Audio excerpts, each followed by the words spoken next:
Hello class. आज की video में हम डिस्कस करने वाले हैं जियोथर्मल एनर्जी के बारे में। एक बार देखते हैं क्या होता है जल्दी से। तो देखो, जियोथर्मल अगर इसका नाम से ही देखा जाए तो बहुत सिंपल सा है इसको समझना। जियो मतलब अर्थ, थर्मल मतलब हीट। ठीक है, तो अर्थ के गर्भ से निकलने वाली हीट को अगर हम अपने लिए इस्तेमाल कर रहे हैं तो उस एनर्जी को हम कहेंगे जियोथर्मल एनर्जी।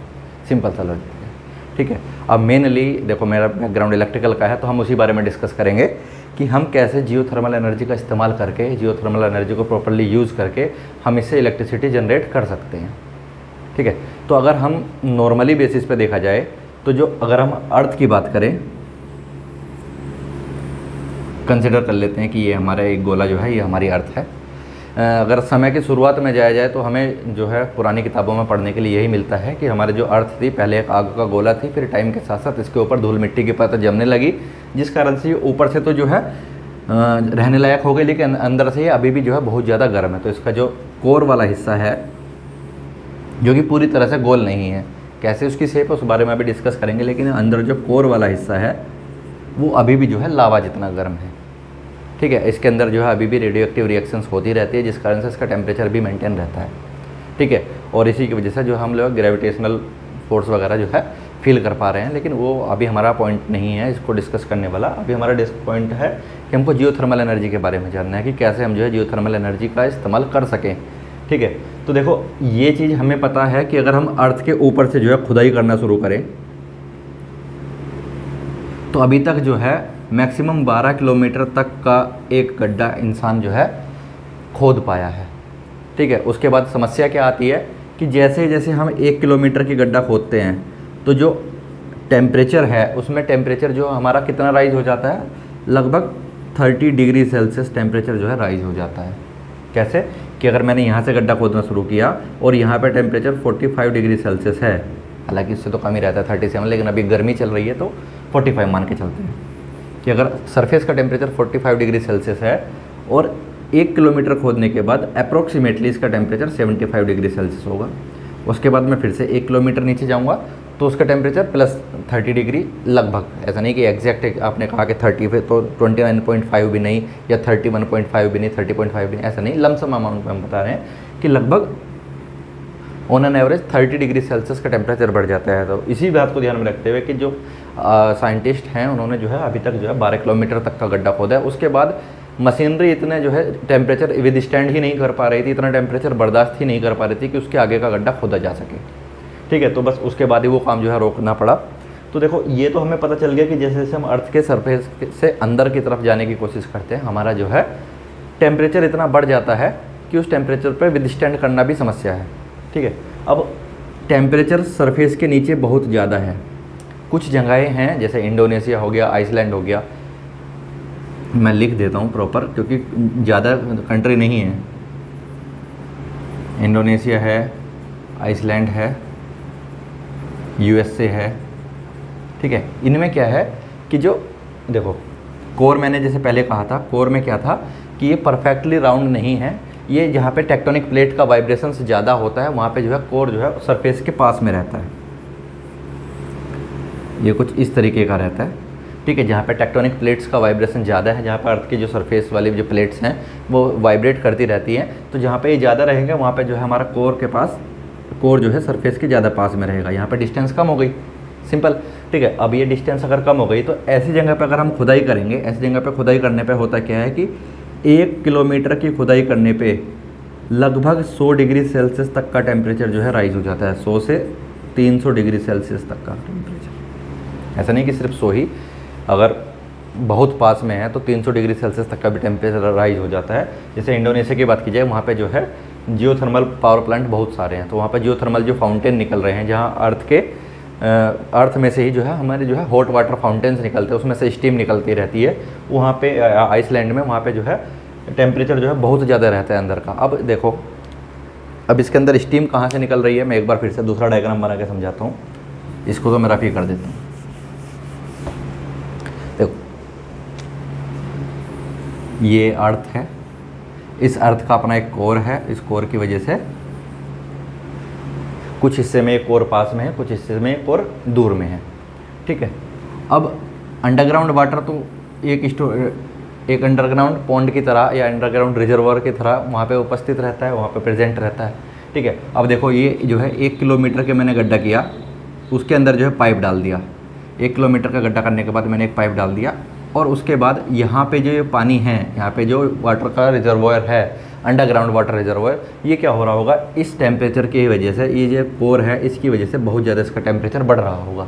इतना ज़्यादा टेम्परेचर बढ़ रहा होगा कि यहाँ पे वाटर के क्या होगा, स्टीम बन रही होगी।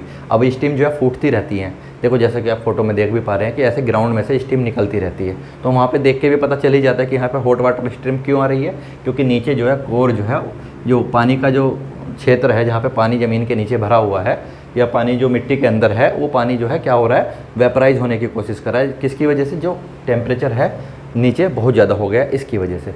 ठीक, अब इस टेम्परेचर में अगर हम यहाँ पे पाइप डाल के इस पानी को निकालें या फिर इस स्टीम को जो है एक जगह कलेक्ट करें, उसके बाद एक गवर्नर असेंबली लगा के इस टेम्परेचर को कंट्रोल करें। गवर्नर असेंबली में क्या आता है कि हम जो इकोनोमाइज़र लगाते हैं, ठीक है, इसके अलावा जो स्टीम के लिए स्टीम को प्रेशराइज करने के लिए जो भी हम असेंबली लगाते हैं, वो सब हमने गवर्नर असेंबली में डाल दिया। उसके बाद इसको डालते हैं एक टरबाइन पे, एक टरबाइन पे हमने इसको अप्लाई किया।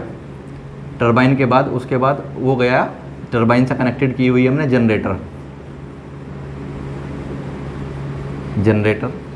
ठीक है। अब टरबाइन रोटेट करेगी तो साथ में उसकी कपलिंग की हुई है हमने जनरेटर के साथ कपलिंग की हुई, तो जनरेटर हमारा रोटेट करेगा। जनरेटर रोटेट करेगा तो क्या करेगा, ये जो है इलेक्ट्रिसिटी सप्लाई करेगा। ये 3 फेज़ की हमारी सब इलेक्ट्रिसिटी सप्लाई हो गई। उसके बाद जो इस चैम्बर के अंदर जो स्टीम बन रही थी, वो स्टीम जो है फिर से वापस घूम के हम जो है उसको अंडरग्राउंड वाटर को फिर से जो है उसके अंदर डालने की कोशिश करेंगे। क्यों करेंगे कोशिश, क्योंकि अगर हम इसमें से पानी सिर्फ निकालते रहेंगे कि तो पावर प्लांट बनाने में भी हमारा बहुत खर्चा आएगा। और हो सकता है कि 2 साल में, 3 साल में, मैक्स टू मैक्स 10 साल में ये जो रिजर्वोयर है ख़त्म हो जाए। अब ऐसा तो हम नहीं चाहते हैं, क्योंकि अगर रिजर्वोयर ख़त्म हो गया तो पावर प्लांट लगाने का मतलब ही नहीं बनेगा। अब पावर प्लांट हमने इतनी मेहनत से लगाया है, इतना पैसा खर्च किया गया है। देखो होता क्या है कि जो जियोथर्मल पावर प्लांट होते हैं वह कम है। ऑल ओवर वर्ल्ड लगभग 0.5% इलेक्ट्रिसिटी जनरेट होती है जियोथर्मल एनर्जी से, ठीक है, जो कि लगभग 13,000 गीगावाट के आसपास है। ठीक है, उसमें भी ये वेरी करता रहता है, हर साल अलग अलग है। ठीक है, तो अगर ये रिजर्वोयर ही ख़त्म हो गया तो जाहिर सी बात है, अब जो है रिजर्वोयर ख़त्म हो गया, अब हमको पावर प्लांट लगाने का कोई मतलब तो है नहीं। अब पावर प्लांट कोई जो है इतना पैसा लगाएगा, उसमें अरबों रुपए का खर्चा आता है, तो कोई 2 साल के लिए या 10 साल के लिए तो नहीं लगाएगा। वो तो यही चाहेगा ना कि कम से कम 50-60 साल से मिनिमम ये जो है चलना चाहिए। उससे ज़्यादा चलता रहे तो बहुत अच्छी बात है। तो जो यहाँ से हम पानी ले रहे हैं, यहाँ से जो वाटर की स्टीम ले रहे हैं, उसको वाटर को फिर से हम जो है कूल करके, इसको कूलिंग करके, इसकी कूलिंग करने के बाद फिर से जो है इसको अंडरग्राउंड वाटर में ऐड करना है हमको। ठीक है, इससे क्या रहेगा कि यहाँ पे जो पानी की वॉल्यूम है वो भी बराबर बनी रहेगी और लगातार हमको जो है गर्म पानी मिलता रहेगा, हॉट वाटर मिलता रहेगा, हॉट वाटर स्टीम मिलती रहेगी। और उस स्टीम को फिर से हम जो है कलेक्ट करके टरबाइन पे प्रेशराइज करके टरबाइन पे डालते रहेंगे, जिससे हमारी टरबाइन रोटेट करेगी और हमको जो है कंटिन्यूस इलेक्ट्रिसिटी मिलती रहेगी। ठीक है, अब इसको फ्री एनर्जी तो नहीं कहा जा सकता, क्योंकि एक्चुअल में तो हीट इस्तेमाल हो रही है। ठीक है, तो law of conservation of energy को ये ब्रेक नहीं करता है। अब बात करते हैं इसकी आने वाली प्रॉब्लम के बारे में। ठीक है, कि इसमें क्या क्या प्रॉब्लम्स आ सकती हैं। तो देखो, एक तो इस पर रिसर्च कम हुई है, क्योंकि सब जगह तो जो है जियोथर्मल पावर प्लांट की लगाने की संभावना नहीं होती, उसकी पॉसिबिलिटी नहीं बन पाती है, तो उस पर रिसर्च कम हुई है। इस वजह से इसको लगाने में देखो बहुत ज़्यादा टाइम लगता है। टाइम लगने के साथ साथ इसमें जो है क्या बोलते हैं उसको, प्लांट हम अपनी मर्ज़ी से कहीं पे भी नहीं लगा सकते। हमको जो है जहाँ पे स्टीम मिलेगा, जिस जगह पे जो है जियोथर्मल वाला स्पॉट बनेगा, उसी जगह पे हमको जो है मजबूरी हो जाती है, वहाँ पे हमको पावर प्लांट लगाना है।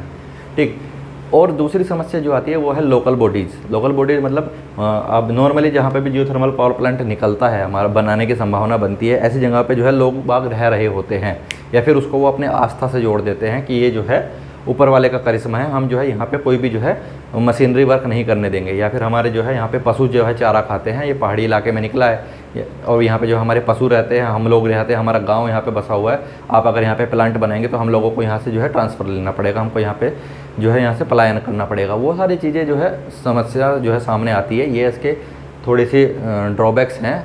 फ़ायदा क्या है कि देखो, इसको लगाने में लगभग 40 करोड़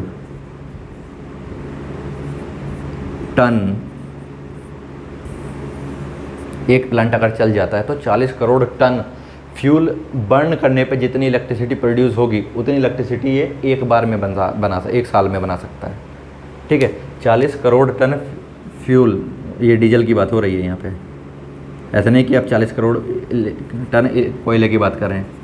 ठीक है, 40 करोड़ टन अगर हम डीजल बर्न कर रहे हैं, उसको बर्न करने पे जो हीट बन रही है और थर्मल पावर प्लांट का यूज़ करके उसमें जो है स्टीम बना के जो हम इलेक्ट्रिसिटी प्रोड्यूस कर सकते हैं, उतनी हीट प्रोड्यूस जो है एक साल में जियो थर्मल पावर प्लांट से की जा सकती है। अब क्योंकि इसमें जो को वेस्टेज तो कुछ नहीं है, क्योंकि बहुत ज़्यादा होगा क्या होगा, स्टीम इसमें से वेपराइज हो जाएगी। स्टीम होगी तो वो जो है कहीं ना कहीं बारिश बन के निकलेगी। हालांकि स्टीम जो है हमारी ग्लोबल वार्मिंग का कारण बन सकती है, लेकिन स्टीम जो है अगर ठंडी कर ले रहे हैं हमने यहाँ पे कूलिंग टावर लगाया हुआ है। कूलिंग टावर क्या कर रहा है, उसको फिर से स्टीम को वाटर में कन्वर्ट करके फिर से उसको जो है अंडरग्राउंड वाटर में भेज दे रहा है।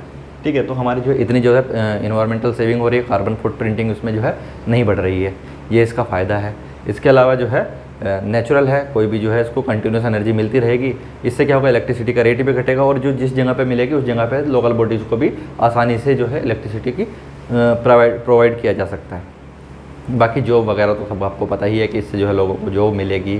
ठीक है, इलेक्ट्रिसिटी में जितना होगा उतना ज़्यादा डेवलपमेंट बेटर होगा, ये सारी चीज़ें हैं। इसके अलावा पॉल्यूशन ये नहीं करता है। अगर अभी जो है आपको कोई डाउट है जियो थर्मल एनर्जी से रिलेटेड कि किस तरीके से उसको जनरेट किया जा सकता है, क्या क्या इसके जो है पर्सपेक्टिव्स हैं, किस तरीके से जो है इसमें इलेक्ट्रिसिटी बनाई जा रही है, अगर इस चीज़ से रिलेटेड आपको कोई डाउट है या फिर जियो थर्मल स्पोर्ट जो है अगर हमको मिले तो हम क्या कर सकते हैं, इन सब चीज़ों से रिलेटेड अगर आपका कोई भी डाउट है तो आप मुझे कमेंट करके बता सकते हैं।